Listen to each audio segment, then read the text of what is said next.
These Do they give you wings? Welcome, family. Welcome, family.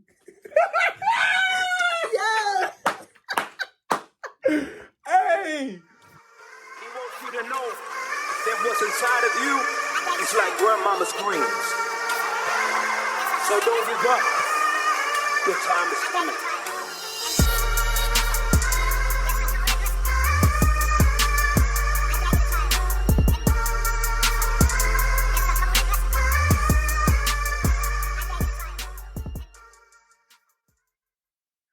Welcome, family, to another episode of Matthew 77 Project Podcast. I'm Samuel, and here with me is my team, Coach AK. What's up, y'all? Dominic ain't here with us today, y'all. I don't know if y'all know, but Dominic has a large family, like a very large family. So today is really family day for him, and Right. it's important. So we always, support that when it comes to like family and, kids. He got like 4 and like the 5th one on the way. That's a lot of kids. Let's shout Dom out. Dom is a true definition of A great father. yes, and everything else is gonna wait until I know my kids and my wife are cool. And I love Dom for that. I love his family. I'm glad that his family was blessed with him. Man, they so They blessed. for real. They really is for real. So I mean, yeah. So we just wanted to update y'all. Dom's still with us. We're still a trio. Yeah. It's just more pressing matters. More pressing matters. No eardrums after this. I'm about to let you have the headphones back. I can hear you. Hey, look. They not paying me for this, but look, let me tell you something. This Red Bull right here. Well, let me see. You gotta. Yeah, go on. That Red Bull right here. Look, when I tell you that Red Bull right here, my grammar. Look, you gotta. When I tell you that's the best, worst thing for you in life, the taste is so delicious. And then you turn the can around, and it make you feel so depressed about what you put in your body. But it do.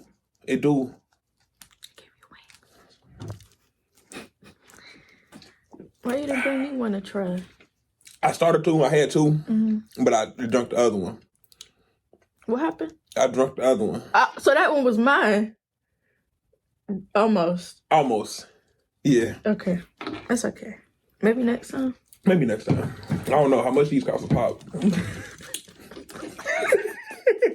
You are such an old head. A pop. Okay, so look, I heard this quote today, right? And it was like a quote I heard on my drive from Columbus to Cincinnati. That's like an hour and 30 minutes. So I listened to a lot of stuff on the way here. And I heard this quote, and I tell you, I was like, oh my God. And it was from a brand called Holy Strength. Holy Strength is like, I want to call them a motivational clothing line. I haven't really looked into them to know what they really are, but that's what I get when I see them. And I think they clothing so dope because they clothing, it's a cross, and at the end of it, it's like weights, like it's a barbell. So it's Holy Strength.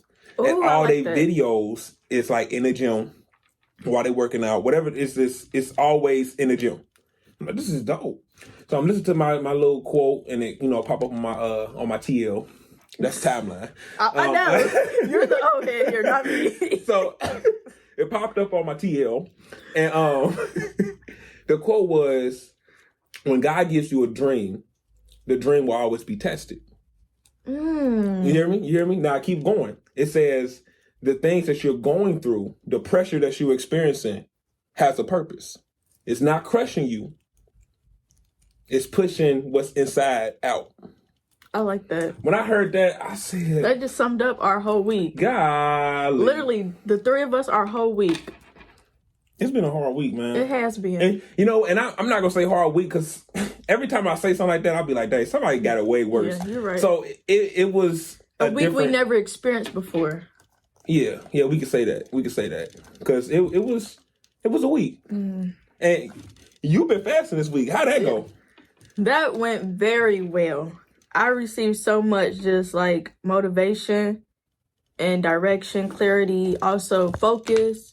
I know like now how I want to start spending my time more in terms of, well, just to give you like an overview of my fast, I did completely no social media from Monday through Friday, eating at 12 p.m. Despite the enemy trying to tempt you into social media. Yes. That's dope because, Yes. you know.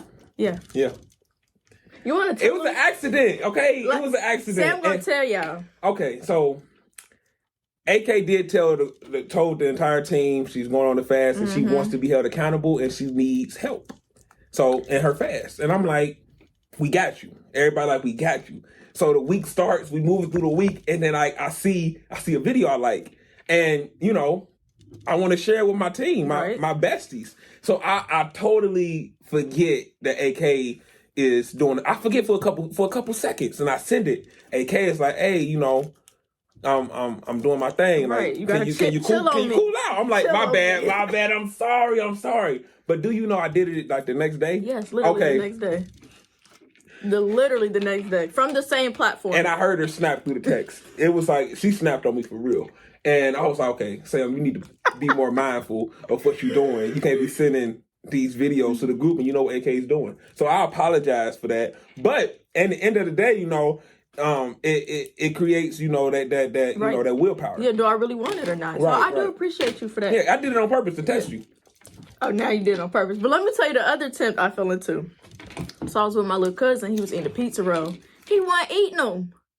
So I started to, you know, slide me one. And I was like, oh, no. I'm fasting. I'm fasting. So it happened a couple times this week. Did you eat one or did you? I did not. Okay, cool. I did not. Cool. I didn't. And that was on Monday. That was the first day of my fast. That's how I go. No, why did I wake up the hungriest I've ever been? I said, this is all in my head. I never wake up this hungry. It's just because I know that I'm not going to put anything in my body intentionally until 12 o'clock. Yep.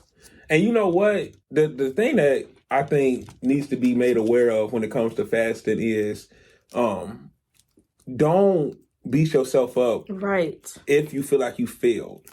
Because at the end of the day, God loves your willingness.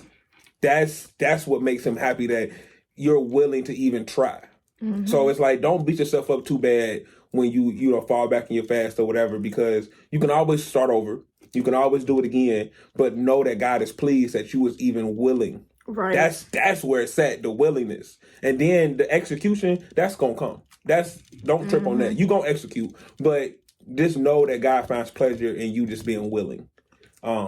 Right. But you made it all the way through. You made it all the way through. I still haven't even downloaded the app yet because I don't have that urge. Like, it's like it's not a necessity. Yeah. But I will be getting back on Monday because I got some stuff to drop on my account. Because during my fast, like I said, I had so much clarity and so much focus. I was able to plan out like a whole week's worth of content. I've never did that before. I usually just do it day by day. And that's very stressful. But it's because like when I could have been planning it out, I was on social media or I was wasting my time doing other stuff. But it's like, because I had I fasted, and with the focus, you have to fast with the focus, and that's how you get the most out of it. But then back to what you said about not beating yourself up. I had to learn. I did another fast like previously this year, and it was for my business and me needing like clarity and direction on what type of content and stuff to post. And I felt so bad because one of those days I slipped up. But even on that day I slipped up, that felt like the day I had the most like downloads in my head of stuff. And then I was just like, dang, God, that's crazy. Like, even when I fell off and I messed up, you still poured into me. And like you said, that goes all back to him saying your willingness and that this is something that you're taking the time to do. And he never said that he's looking for perfection. It's always progress over perfection. Passion over perfection. Talk that talk. Look, and what people don't understand, this is what I learned about perfection and the word perfect. And, you know, we've been in Bible class. You know, my church is, Church Zion, Turning Point. Yeah. That's what Turning Point Church is Zion. For years, I've been saying Father's House. So I'm still getting in a mode of saying Zion, Turning Church. It's just, it's okay. I know what church I'm a part of. Okay, don't do that. I'm not a heathen. I'm just understand that God is doing some big things and moving pieces. And we used to be a smaller congregation, and my bishop ended up merging two other churches with ours, and now it's like we a bigger church, bigger congregation, and the name is different. So now I gotta get out of the mode of saying what I've been saying to now saying, Right. But it's cool though. It's cool though. Sometimes you gotta say the little backstory because when you're talking to new people, they be like, "Damn, this nigga don't even know his church," but it's cool. Yo. But what I've learned is, when God tells us to be perfect, He's telling us to be complete. So the word God, God tells us to be perfect, and He would never tell us to do something that He know we can't do. Exactly. So what perfect is to us humans, we can't achieve that. But when God tells us to be perfect, He's telling us to be complete. And there's only one way to be complete, with Him. Right. So you have to be connected with Him to really be considered complete. So when somebody's telling you to be perfect, just think, okay, am I complete? And that just sparked me when you said, He's not looking for perfection. And that's true. He's not looking for perfection in the way that the world sees perfection. But He is looking for us to be complete. So, whole in Him. Yes. That's the only way we can become whole, like you said, through Him. Yeah, that's good. That's good. He heard me in my downfall, and I love that. I love Him for that. So look, I was witnessing this week, and I started crying while I was witnessing to somebody. Oh Lord. And people don't know how to handle a 6'3", 300-pound man crying in front of them. They don't know. Like, do I hug him? Do I rub his back? Like, what do I do? You want a cookie? But so he was saying how he was newly a Christian, and how he used to not like going to church. He thought church was boring. Mm-hmm. And I looked at him. I said, church is always boring when you don't understand the sacrifice. I said, but once you understand the sacrifice, it ain't boring no more. Because somebody that died for you, it's like you want to give them everything. Mm-hmm. You want to give them all your time. So he's like, it ain't boring to me no more. I love it. I said, because you understand the sacrifice. You cannot tell me and continue to complain about church hours and say that you don't want to be there and say that it's boring, and then in the same breath say that you understand the sacrifice. Right. There was a sacrifice, but you can't really understand it and complain about being in a place. It's confusing to me. Like, how in the world does that work? Yeah. But, this wanted to put that out there. If you find yourself, complaining about Sundays or being in the house of God or how long service is, understand that, and this is my mindset. Most people that complain about, a Sunday long service, that's the only day they really try to dedicate to God anyway. So you ain't did nothing else. Right. You ain't, and I'm talking, but I ain't judging, because I know a lot of people hear this and then they want to go to you judging. Look, nobody's judging you. When somebody's telling you you're wrong, you're wrong. Nobody's judging you. You're just wrong. But when you go throughout the whole week and you don't do nothing for God, you don't give Him nothing, and then Sunday comes and then you complain about the couple hours that you got to sit somewhere. It's like, how dare you? You should be giving them way more, but you gonna complain about one day. And then in the same breath, look at me and say, I understand the sacrifice. I don't believe you. It's a TikTok that say, they say you ain't really about that life. And it's like, who said that? I did. That's what I see. I said that. That's But anyway, speaking about complaining and all the other stuff, I have found myself in a mode of complaining. And I had to snap myself out of it. One day I was complaining, the Holy Spirit was like, shut up. What are you talking about? Like, be quiet.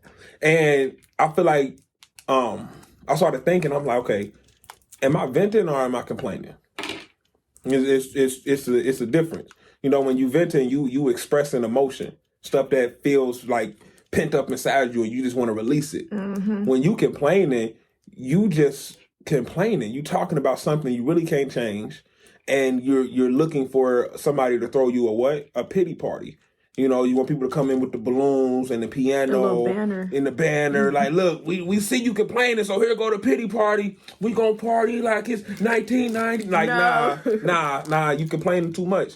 So I found myself in that, and everything goes back to my job, because that's what I do 5 days a week, Monday through Friday, on a construction site. And this week they had me in like these different trucks and driving all these different vehicles. And if anybody is a driver, you understand how it is frustrating switching vehicles.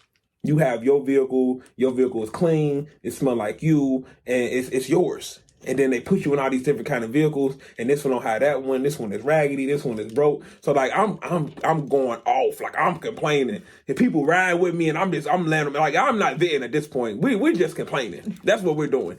And in the mode of complaining, I'm like, Holy Spirit speaking to me saying, shut up. What are you complaining about?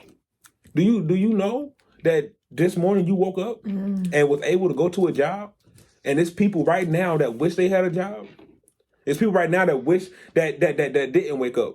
And you have all these luxuries. So then it's like, okay, if I got time to complain, am I really being thankful?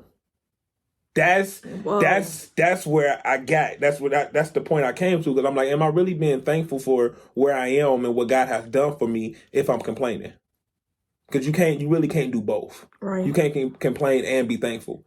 Somebody walk up to you and give you like a backwards little compliment. Like, I appreciate everything you do, but... Right. You shouldn't even say anything previously in front of the but. Right. Like, you just keep it to yourself. Mm-hmm. Or just keep it that you appreciate. Because once you say but and you start complaining, everything you said before that goes out the window. I had to learn that for myself, because I would begin a sentence with that part and then that but, and think that but is okay and that it justifies what I'm about to say, and that a person should still be okay with only hearing the first part. But it's like, how? Mm-hmm. How can they just only hear that first part, but you butt it all the way through it? Yeah. Hey, for real. You butt it all the way through it. And I feel like people, they confuse what appreciation really means. Mm-hmm. And their appreciation scale is off, like way off, because appreciation is not saying something that you like and then in the same sense criticizing what you don't. It's a time and place for both. Yeah. And you have to understand and decipher, when it's time for things to be expressed. Sometimes things are just personal. You know what I mean? Like, for example, if somebody was to bless you with something that you needed, and let's just say it's a car. Somebody blessed you with a car, but the car don't got no AC. How crazy would it be if you was like, thank you for this car, I appreciate it, but the AC don't work? That's insane. Like That's excuse insane. me? And back in the day, they had like the greatest AC like systems. You just roll down the window and you get on the highway, you hit up to like 60 and you let that sucker cruise.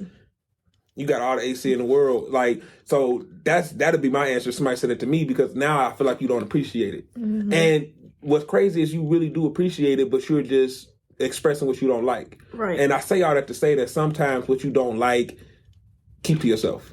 And sometimes that can be known as like unsolicited advice, especially like if somebody is venting to you and they just getting it off their chest and you feel the need to come in with all these solutions or telling them they shouldn't feel like this, or, well, that already happened to me and it ain't that bad. Did they ask for any type of... Yeah, don't downplay my emotions. Yeah. Like, don't make me feel like I'm crazy for how I feel. Like, this is my emotion. Right. Like, is this a safe space or not? Do I need to go vent somewhere else? Mm-hmm. And then they get mad when they don't tell them nothing no more. Or it's like, well, dang, never mind. I'm sorry I even told you. Or, no, it's cool. It's just, no. Like, what was the point? And you know what? It's crazy, because I was talking to somebody about this earlier this week. And society has programmed people to look for what they don't like. Mm-hmm. Versus everything. Versus, the good things. And it's like, when we go into situations, we're not supposed to only look at the good things. We're supposed to see, the bad. We're supposed to have that eye. But we don't go in looking for the bad, because then you overlook the good. So society has taught you to, when you go into a situation, you figure out what you don't like. Figure out what this is and what this is and what that is. Right. But it's like you miss everything that's right, because sometimes what's right over trumps what's wrong. Because most of the time, sometimes it's no negotiating. Sometimes what's wrong is wrong. But most of the time, what's wrong to you is just to you. Yeah. It's just your preference. It's different than that person's preference, and you just don't like it. Or you haven't got a chance to really get to know it and know if you like it or not. It's just different. Yeah, and as soon as we feel something different, I was like, oh, no, I don't like that. That ain't cool. Out of my comfort zone. Right, that ain't for me. Yep, I ain't never experienced this before. Right. So it's adjusting. You need to be able to adjust and adapt to different situations and things, especially if you a person that wants to be better and do more and be impactful. If you want to be that person, you cannot continue to be closed off. Yeah, you're gonna be uncomfortable, especially when you want to make change and impact. Uncomfortable. And the guy that I was with this week, like that was in the truck with me, the guy I told you about that's, a new Christian, they call them babies in Christ. He was saying how back in the day he used to be so closed off and how he didn't really talk to people. And he was showing me that he's different by talking my head off the whole time we was in the truck. I mean, golly, I was like, brother. Like I'm playing stuff, like I'm listening to my little podcast or whatever. I'm playing my stuff. And I'm like, maybe if I turn this up, he understands I'm trying to listen to this. He just talks louder. I'm like, okay, let me just go and cut it off because he's gonna make me miss what I want to hear. And he said that to say, he used to be closed off. And now he's more open ever since he found Christ. I said, okay, that's cool. I said, because how are you going to hear from the Lord? Because, we can hear from the Lord in all different types of places, from all different types of people. And you can't really hear from him being closed off. Right. You can't really hear from him being stayed to yourself and not wanting to open up. So he was saying, I'm becoming a more open person. And I'm like, yes, because when you open, people, they normally reflect what you give. So when you're open, 9 times out of 10, that person is going to be open back, and you might be able to receive something or hear something from a different perspective, right. Or get confirmation of something that you've been asking God about through somebody else.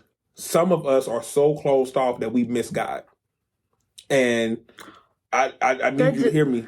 You're so closed off that you miss God. It's something that you've been praying for. It's something you've been asking God for. It's somewhere that you want to be, and you just need confirmation, and you need God to let you know, is this something I should be doing? Is this a place I should be going? Is this a person I should be pursuing? Or is this it? And in the same breath, you're that person that don't like people. You're that person that stays to yourself. You're that person that don't trust nobody. So you miss God every time. Yes. So it's like, we have to get in a place where we open ourselves up to really hear from the Lord. And opening yourself up, understand this, God gives us everything that we need. He is supposed to be the one that fills us. We're so concerned in pouring and going in a direction that, might leave us empty, that we forget that we always full. We're built to pour out, to be filled back up. Mm-hmm. So stop trying to hold everything you got in because you scared you're going to lose it when you never lose what's already in you. It keeps replenishing itself. It keeps going. And the more that you hold in what you got, the more you don't get no more. You just don't get no more. You tapped out. You full. When you was a kid, your mom used to tell you, finish what's on your plate first before you ask for more. Mm-hmm. So it's like, clear that off so you can get more. I'm a sizey guy. I never had a problem with clearing my plate off, And Mama, you said what? Bet, I got you. I'm going to go do what I got to do, and I'll be back in 2 minutes. So, but yeah, it's just, finish what you got, deal with that, clear it off, pour it out, all that good stuff, so you can be filled back up again. Let's keep this train moving. You want to know what's so crazy? Talk to me. I was like reflecting. It was either at the beginning of this week or this week we just left out of, or either the week before then. I was just reflecting on my praise and my worship and my relationship with God in comparison to like how it was last year. Mm-hmm. And I'm like, once I really allowed myself to be open and to heal from what I needed to heal from, and just to really begin to change my mindset and stuff like that. Now, since I've done all of that, I hear from God the most. Mm. But my whole life, I've known God, but I didn't have a relationship set up with him for me to hear him. It was more so, I know what God expects of me. I know who and what God does in my life and stuff like that. But I didn't know how to connect with him, and I didn't know how to hear from him like the way I do now. And it's like the moment you start making that progress of allowing yourself to be open and to be vulnerable into God, but then also just allowing yourself to heal and find out what places you need God to heal and opening up to him about those places and things, that's when you can really hear from him. Like last year, I had no sense of like direction in terms of my purpose here on earth. I'm like, I don't even know why I'm here. What am I supposed to be doing? I didn't feel like I was contributing to society in any way. Wow. But I was just two in my head. But then when I opened up to God about how I was really feeling, now I'm on a path of, I wake up every day and I ask myself, okay, what am I going to do that's a part of what God wants me to do? I wake up every day with a drive to continue to do what I know God has called me to do. And it's all because I made myself available. Like, you can have a relationship with God. You can know God all you want, but if you're not making it yourself available to hear, it's really no purpose. It's a song that says, I'm available to you. Hey, look, you have to be available. You have to be. You have to be willing to allow a pouring. You have to. You have to. And that's dope. Yeah. I'm glad you shared that, because there's a lot of people that's going to hear this, that's listening right now, that needs to know we have to be open. You cannot pick and choose. Just like you can't pick and choose where you let the enemy in your life, you can't pick and choose where you let God in either. Right. You can't do that. It's an all or nothing deal. You're either going to be full of hell or full of God. I mean, you make the choice. Yeah. You make the choice. We have to die to our flesh every single day. And dying to our flesh is choosing God. It's not easy at all. It's not easy at all. When I tell you, the second I say, Lord, I want all things to be pertaining to you. Deliver me from temptations and anything that's not like you. When I tell you, as soon as I hit the door, anything that my flesh desires is like right there. Right. I wish it worked like that with money, because I've been praying for $1 million forever. Like, Lord, I just keep $1 million away from me. Right. Pray the opposite. But yeah, at the end of the day, be available and be willing, be open, and don't be scared to be hurt. Yeah. You're so scared to get hurt that, you never put yourself out there.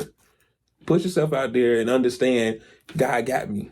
And in the slightest, if I'm hurt or if I go through something, understand that you're gonna make it through. And it's God, because you're never by yourself. Never. And it's gonna build you up. It's gonna make you stronger. When I was a kid, we had these football helmets. Played Little League football, and the more scratches you had on your helmet, the more it showed people that you was a dog. Like, you an animal. You got all those scratches on your helmet. You just be going at it. And you wanted those scratches to the point we was little kids. And like, you had a couple scratches and everything, but you wanted people to look at you and think bloody murder. No. You hear me? So we'll beat our helmets on the concrete because we want people to see, like, we fight. We fight over here. And understand that them scars, I'm gonna say it like this. I'm gonna say it like this. Them scars sexy. People love to look at them scars and be like, that person been through something and they got through it. Mm-hmm. They got through it. It didn't defeat them. It didn't beat them. It's like they had a fight. They fought back, and they standing here and they look stronger. Right. They look wiser. They look sharper. What was that? Like, You look like you've been through something and the something didn't beat you. Right. So embrace the trials and the tribulations. Embrace the things that, you're going to go through. And I'm going to say this last piece before I get done. Understand that what you go through isn't for you. It's for somebody else. 98% of the time, it's never for you. 2% for you. 2%. Rarely. Right. It's a rare chance that what you go through is for you. Or because of anything you've done. So what we gonna do, AK? What we gonna do is we gonna tell people to stop being selfish and to understand that what I go through is not for me. If I make it through, I can tell somebody else how to make it through. Right. We out of here. Right. Y'all have a blessed rest of your evening if you listen to this in the evening. Have a blessed rest of your morning if you listen to this in the morning. And have an absolute blessed rest of your afternoon if it's 12 o'clock and you on your lunch. And I hope whatever you eating is nourishing to the body. And it's delicious. And it don't go straight to your hips because I know how I go. You know, mine go straight to my stomach. But it's cool. We rambling. You know, sometimes I have a bad time, you know, saying goodbye. But yes. Sam has a very hard time saying goodbye. It's hard. I never want to leave, you know? It's because some people, they experience a good goodbye where it's like, and I just peace out.